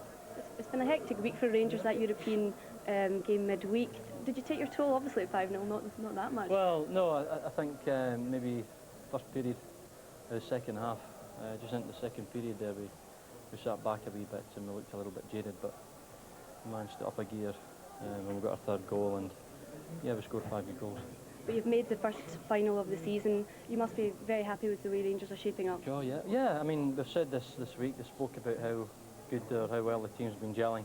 It does take time, and you know, the longer we play together, the better we'll get. A word of consolation for Airdrie, they battled hard. Yeah, they did, and Steve Cooper, I remember playing against him at Barnsley when I was at Blackburn Rovers about 10 years ago, so I wasn't an unknown company. But thanks for joining us anyway. Pleasure, thanks. Cheers. Thank you. Colin Henry with Katrina Harvey. Katrina Harvey, rather. Sorry, Katrina. It's been a great week for Rangers. 3-0 against Hearts last week. 2-1 against Leverkusen, and then that 5-0 result today, taking them into the League Cup final. Yeah, it was an awesome performance from Rangers, and Airdrie can keep their heads held up high because they'd have beaten most teams in Scotland today in with that performance. As I said, it's very daunting for the rest of the Scottish Premier League looking at that performance today. But we said before the match, Graham, you know, what could Airdrie do to stop this roller coaster juggernaut, call it what you like, and obviously they didn't have the answers, but who can blame them? No, and also, you know, we have to say in fairness that they had degrees of misfortune. They lost Alan Moore, they suffered you know, let's be honest, a bad goalkeeping error. And the third Rangers goal, the first Rod Wallace goal, I think was like a knifing for Airdrie. It really took the life out of them. At that stage, they were making a decent fight of the second half. But after the third goal went in, you know, there was no way back for them. Yeah, Bobby, it was 2-0 at half-time. But Airdrie started well, and a minute into the second half, we saw a header from McCann, which could have pulled them back into the game. That's right, they had a couple of headed chances just at the very start of the second half, and they unfortunately never hit the target with either. But if they could have got a goal then, it might have got them back into the game. But as I said, Rangers kind of weathered that wee storm there, and they got back on top of the game. And a hopeful ball up the park found its way right through for Rod Wallace to get around the keeper and score. I don't think Charbonnier was all that keen on the way his defence was positioned there. They just looked a bit relaxed, didn't they? I think he was wasting time, actually. But right on the hour mark, Graham, Airdrie had another chance at that point. They were still only 2-0 down. McGrillen's cross for Forbes Johnson, and his header went a bit askew, didn't it? This is what happens when you're a footballer and you study to become a lawyer instead of concentrating on football. He's got a law degree, Forbes Johnson. He gets right in the box. It's a great cross. McGrillen did very well, and he just didn't connect with it at all. It was a bad miss. Would you have been having a go at him for maybe doing better there, Bobby? The boy will be feeling sorry for himself just now. He'll be disappointed with that effort. He must have been able to see the whole goal and the ball at the same time, and he just guided it past the post. He'll be bitterly disappointed, the lad. At that stage, Archie in commentary was suggesting that Rangers were a bit laid back and not taking it too seriously, and then of course, as you say, they went straight up the park and Wallace made it 3-0. To be fair, I think Rangers did play well within themselves, and Airdrie allowed them that. With that early goal, they could take their foot off the pedal and actually pass the ball about. But this is a tremendous piece of finishing, and Rod Wallace shows great pace and getting away from the defence there. He's got frightening pace, a lad, and it's such a strength for him, isn't it? Yeah, it's excellent. Running at pace and managing to control the ball. Anthony Smith was right behind him, but you have to admire a striker that can sprint 30, 40 yards like that, chasing the ball, keeping control of it, rounding the keeper, and finishing so coolly. It was a fine goal. And another man who will hopefully be running like that for Scotland in due course, Bobby, once he's fully fit, Gordon Durie. He's had another run out today, hasn't he? And that'll have done him a lot of good. Tremendous for Gordon Durie. He was determined to get in the box, picked the ball up, went at the Airdrie defence, played it wide, and they carried his run on. He wanted to get in that box and get himself a goal. Here he's been a wee bit selfish and he's tried to find Perini. But maybe on our day he might have went for goal. Gordon Durie, promising signs that he's on the way back today, Graham. Yeah, he is. To be honest, I have never seen a more hard-working or industrious striker in my life than Gordon Durie. Sometimes he plays in a different way for Rangers than he does with Scotland. Sometimes you think with Scotland he has to spend so much energy and shed so much sweat that when it comes to rare opportunities in the box, he's got no balance or poise left because he's so knackered. But he's a great all-round striker, and he works so hard. And the reason he came on, of course, Bobby, Van Bronckhorst, he was just flagging a little, wasn't he? Yeah, Dick Advocat introduced his substitutes at the right time. He brought in Newman, who done very well as well. Had a great ball through for one of Rod Wallace's goals, and they needed the fresh legs at that stage in the game, I think, and that gave them impetus to actually stretch their lead. I think I called that wrong there. I think Newman came on for Van Bronckhorst, didn't he? And he made an immediate effect, Graham, didn't he? And he set up the goal. As Archie quite rightly said in commentary, he's played the left-sided midfield role for Holland in the past. So Rangers in effect had two overlapping left fullbacks. So they're not lacking in that regard. Yeah, let's have a look at this goal which he set up, the goal for Rod Wallace. Arthur Newman here, nice little reverse pass. Yes, it was very good box, and you wouldn't say Rod Wallace's finish was full-blooded there, but he got the ball just at the right angle, nudged it past John Martin. And again, as Archie was saying in commentary, he's a bit one-sided on the left, but he played that ball through with his right foot. Great weighted pass with his right foot, and a great movement for Rod Wallace. He's really getting behind Airdrie and really hurt them, and it's a good finish. He's put it past the keeper and it's in the back of the net. Okay, let's go back down to the tunnel now, where Katrina is speaking to the Rangers manager, Dick Advocat. Dick, a good Euro away win midweek and 5-0 here, a place in the final even. You must be delighted the way things are going. Well, delighted with 5-0. I think it was a difficult game because everybody was expecting that we should win, but Airdrie played a good game. but you could see the difference with the goal scoring, and that was our advantage, and we deserved to win. You mentioned the goal scoring there. There was some real class finishes. Yes, there were some excellent goals, but I think the way we played, we can do much better than we showed today. But again, everybody was expecting that we should win, and we did. But still, I think we can play better. Do you think maybe that was because you had the game so close to this one? Yeah, well, everything is too close because we came back Friday morning 3 o'clock, and it's now Sunday afternoon, and they give everything Airdrie, so you can't lay back because otherwise they will score, and you have to concentrate. So that takes a lot of energy out of you. But still, we won. And Gordon Judy, he came back into the scene and scored a cracking goal. That was an excellent goal, a good goal on the break, and for him it was an important goal because after 10 weeks injury. So no, everything looks fine. And you've made the first final of the season, so you must be happy. Yes, I'm happy. Thanks very much. Thank you. Yeah, he's happy, isn't he? Definitely. Yeah, he'll be glad to get that game out of the way, Bobby, because it's such a tough match on Thursday, and then he knew this was coming up. He'd be glad to get out of the way, and he can now concentrate on the league again, Europe, and the finals away in the distance. That's right. They've got bigger prizes ahead of them on target, really. And he'll be delighted to get that game behind him, as you said, because Airdrie are not an easy team to play against. They work very hard for each other, and that was epitomised in the second half when Alex O'Donnell's team came back out and tried to get at Rangers. He actually put on an attacking player and took off a defensive player. Where else I've been thinking about putting a defensive player on and try and stop the flow of goals getting in. Graham, with a little bit of prompting from Katrina there, he praised Gordon Jury's contribution, and before he scored he had a great chance with a header, if I remember correctly. Yes. Yes, well, I mean, I think, as we said before, I think Dick Advocat has a real appreciation of what are regarded as traditional British qualities. You know, when I speak to Dick Advocat during the week at press conferences, it's perfectly obvious this guy is a great admirer of energy and commitment and industry and hard work. He quite often talks about Rangers playing in the opposition half of the field, closing down and working hard in the opposition part of the field. And if you speak to Dick Advocat, he quite often uses this kind of clenched fist. Yeah. It's obviously a universal sign of all managers. He means dig and hard work and commitment, and I think he appreciates all these things. Okay, well, let's hear from the man who was on the receiving end of that 5-0 drubbing, Alex McDonald, speaking to Katrina. Again, in the almost claustrophobic atmosphere of that tunnel again as they come out, in a rather twitchy atmosphere, even for the most experienced players. And of course, Rangers have this great advantage. All of these players have played at the highest level, internationals, cup finals, whereas if we look at the